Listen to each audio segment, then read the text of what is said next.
Hello guys, आज की इस वीडियो में हम पढ़ेंगे स्टेफाइलोकोकस के बारे में। इस वीडियो में हम एक ही पिक्चर की मदद से जो स्टेफाइलोकोकस है उसकी मॉर्फो और उसके कल्चर मीडिया और उसके कुछ जो इम्पोर्टेंट टेस्ट हैं उनके बारे में याद करेंगे। अब लेक्चर में आगे जाने से पहले मैं आपको कुछ वर्ड्स बताती हूँ और मैं आपको कहती हूँ कि आपने ये सारे वर्ड्स जो हैं वो याद रखने हैं, जैसे सन, 2 फ्लोर बिल्डिंग, अमन, वरना, green gate, dog, 3 children, swing.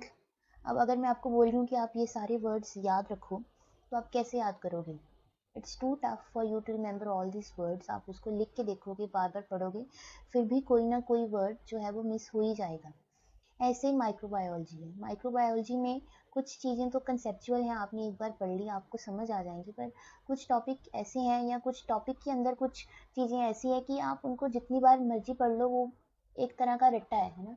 आप उसको जितनी बार मर्जी पढ़ लो, जितनी बार मर्जी देख लो, आपको वो इन द एंड कभी ना कभी भूल ही जाएगा। तो माइक्रो को पढ़ने का तरीका क्या है? तरीका ये है कि जो चीज़ें तो कंसेप्ट हैं उनको अच्छे से पढ़ो, उनका कंसेप्ट अच्छे से क्लियर करो, वो आपको लॉन्ग टर्म के लिए याद रहेंगी। पर कुछ चीज़ें जो ऐसी हैं जो प्योरली रट्टा है, रट्टा का मतलब कि उनका कोई आप किसी भी तरीके से उनको मतलब आपने बस याद करना है, पर अब आपको वो याद भी नहीं हो रही, आपने कितनी बार पढ़ लिया, लिख के देख लिया, तो फिर उसको याद करने का तरीका क्या है? उसको याद करने का तरीका है कि आप जैसे अब कोई चीज़ है जिसको आपने रट्टा मारना है, तो सबसे पहला तरीका क्या होता है कि आप उसको 10-20 बार लिख के देखो। दूसरा तरीका होता है आप उसको 10-20 बार पढ़ो। जो सबसे ईजी तरीका होता है वो होता है कि आप विजुअल मेमोरी बनाने की कोशिश करो। अब विजुअल मेमोरी कैसे बनेगी? अब ये सारे वर्ड्स हैं, आप अब इनको 10 मिनट के अंदर अंदर याद करो, तो आपको अभी याद कर लोगे पर आपको लॉन्ग टर्म के लिए याद भी नहीं रहेंगे। तो क्या तरीका है इन वर्ड्स को याद करने का जिनका कोई इतना लिंक नहीं बन रहा? तो उसको याद करने का तरीका है विजुअल मेमोरी। विजुअल मेमोरी का मतलब क्या है कि अभी आप ये पिक्चर देखो, इस पिक्चर में देखो क्या है, ऊपर क्या बना हुआ है। ऊपर मैंने सन बनाया है, ठीक है। अब सन के बाद ये नीचे घर बना हुआ है, ये घर जो है ये 2 मंजिला घर है, ठीक है। ये घर अमन का घर है, ठीक है। घर की जितनी भी दरवाजे हैं वो सारे जो हैं वो ग्रीन है, ठीक है। घर के पास ही एक गाड़ी खड़ी है अमन की ही, ये गाड़ी वरना है। घर के पास ही स्विंग लगा है जिसपे अमन के 3 बच्चे हैं जो झूला झूल रहे हैं, और अमन का एक पेट है डॉग। अब अगर ये मैं पिक्चर अच्छे से बनाती तो शायद आपको और अच्छे से याद रहती, पर इस पिक्चर को देख के आप फिर भी थोड़ा बहुत याद रख सकते हो कि सन है, नीचे 2 फ्लोर की बिल्डिंग है, ठीक है, उसके ग्रीन गेट्स हैं, ठीक है, 3 चिल्ड्रन है, एक झूला लगा हुआ है, एक कार है, एक डॉग है। तो ऐसे ही हम माइक्रो को याद करने की कोशिश करेंगे कि जो चीज़ें तो कंसेप्चुअल हैं उनको हम अच्छे से पढ़ेंगे, कंसेप्ट बनाएंगे, पर जो चीज़ें रट्टा है, रट्टा मतलब कि आपने बस उनको याद रखना है, उसको हम आज एक पिक्चर की मदद से याद करने की कोशिश करेंगे। शुरू करने से पहले हम स्टेफाइलोकोकस ऑरियस के नाम में आ जाते हैं कि इस पिक्चर को अब कैसे याद रखें हम हमेशा। इस पिक्चर को यानी कि कैसे अगर स्टेफाइलोकोकस आया तो हम यही पिक्चर हमारे दिमाग में आए। तो स्टेफाइलोकोकस, स्टेफाइल जो वर्ड है, इस वर्ड का मतलब है बंच ऑफ ग्रेप्स, ठीक है। तो जब भी स्टेफाइलोकोकस आए तो स्टेफाइले का मतलब बंच ऑफ ग्रेप्स, तो उससे हमने ये पिक्चर याद रखनी है जिसमें क्या है, ये बंच ऑफ ग्रेप्स है, ठीक है। और ये बंच ऑफ ग्रेप्स एक आप कह लो एक प्लेट कह लो इसको, एक प्लेट के ऊपर पड़ा हुआ है। अब वो जो प्लेट है वो 3 कलर्स की है, अंदर से वो प्लेट येलो है, फिर वो ट्रांसपेरेंट है या पिंक है, या आपको जैसे याद होता है आप इन तीनों कलर्स को याद कर लो। अब सबसे पहले आता है ग्रेप्स, ठीक है। तो ग्रेप्स भी आपने रखने हैं याद कि ये ग्रेप्स जो हैं ये ब्लू कलर के ग्रेप्स हैं, ठीक है। कैसे आप इस पिक्चर को याद रखोगे कि सॉल्टी से ब्लू कलर के ग्रेप्स ऐसे एक प्लेट के ऊपर पड़े हैं, वो प्लेट 3 कलर्स की है। अब देखो, ब्लू ग्रेप से आपको ये ब्लू ब्लू किसको कहते हैं? हम ग्राम पॉजिटिव को। तो इससे आपको पहला पॉइंट याद हो जाएगा कि स्टेफाइलोकोकस जो है वो ग्राम पॉजिटिव है, ठीक है। अब ग्रेप्स कैसे होते हैं? गोल गोल, और वो बंच में होते हैं। तो इससे आपको याद हो जाएगा, वैसे भी ये नाम में ही आता है कोकाई, कि स्टेफाइलोकोकस जो है वो राउंड शेप के होते हैं और वो हमेशा किस में होते हैं? क्लस्टर्स में होते हैं। तीसरा पॉइंट देखो क्या आता है, अब ये ग्रेप है, ये ग्रेप खुद तो चल नहीं सकता ना, ठीक है। या फिर इस ग्रेप से कभी स्पोर्स नहीं निकलते, ये खुद स्पोर्स बना के डिवाइड नहीं करता, तो इससे हम क्या याद रखेंगे कि ये नॉन मोटाइल और नॉन स्पोरिंग है। फिफ्थ पॉइंट, अब ग्रेप्स ये प्लेट में एक ग्रेप अकेला भी गिरा हुआ है, प्लेट में 2 ग्रेप्स गिरे हैं, प्लेट में 3 ग्रेप्स का गुच्छा गिरा है। तो इससे हमें क्या याद होगा कि ये it may be present singly और इन पेयर्स और इन टेट्रा। तो ये क्या है, ग्राम पॉजिटिव है, कोकाई है, arrange in grape like clusters, non motile, non sporing may also be present singly in pairs और इन टेट्रा। अब ये हो गई उसकी मॉर्फोलॉजी। अब हम जाते हैं उसके कल्चर की तरफ। तो कल्चर के ये 3 पॉइंट हैं जो ये प्लेट का कलर है। पहला अंदर येलो कलर है, ठीक है, फिर उसके बाद है ट्रांसपेरेंट और फिर है पिंक कलर। अब जो येलो कलर है, येलो से आपने याद रखना है गोल्डन येलो पिगमेंट। अब गोल्डन येलो पिगमेंट तो याद हो गया, पर इसका पॉइंट क्या है आगे, क्यों हम याद कर रहे हैं golden yellow? Golden yellow pigment जो है न्यूट्रिएंट अगार में स्टेफाइलोकोकस की कॉलोनीज बनती हैं। तो वो जो कॉलोनीज हैं वो एक गोल्डन येलो पिगमेंट जो है वो प्रोड्यूस करती हैं। कौन सा? Golden yellow pigment. अब जैसे वो प्लेट में येलो कलर अंदर आराम से अपना अकेला ही था, वो इधर उधर नहीं घुस रहा था, तो उससे क्या याद होता है कि this pigment is non diffusible. ठीक है, अंदर ही पड़ा है, नॉट डिफ्यूजिबल है। सेकंड पॉइंट, ये पिगमेंट क्या है, ये कैरोटिनॉइड है।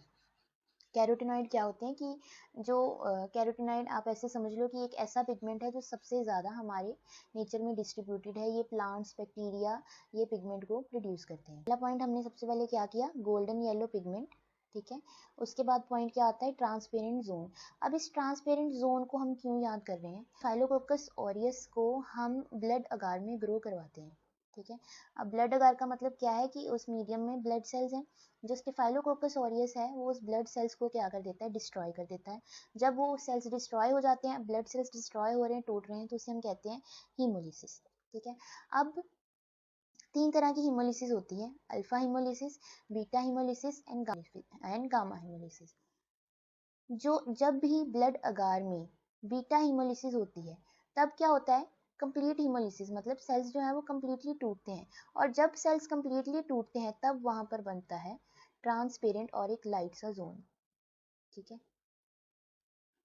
तो इससे हमें क्या पता लगा, अब स्टेफाइलोकोकस में ट्रांसपेरेंट जोन था, मतलब कि स्टेफाइलोकोकस में क्या होती है, बीटा हीमोलिसिस होती है। अब अगर हम तीसरे पॉइंट की बात करें तो तीसरा पॉइंट है पिंक। जो कहना है कि जब भी मैकॉन्की अगार में कॉलोनीज ग्रो करती हैं तो वो लैक्टोज की फर्मेंटेशन करा देती हैं, जिसके कारण पिंक कलर की बहुत सी स्मॉल स्मॉल कॉलोनीज जो हैं वो बनती हैं।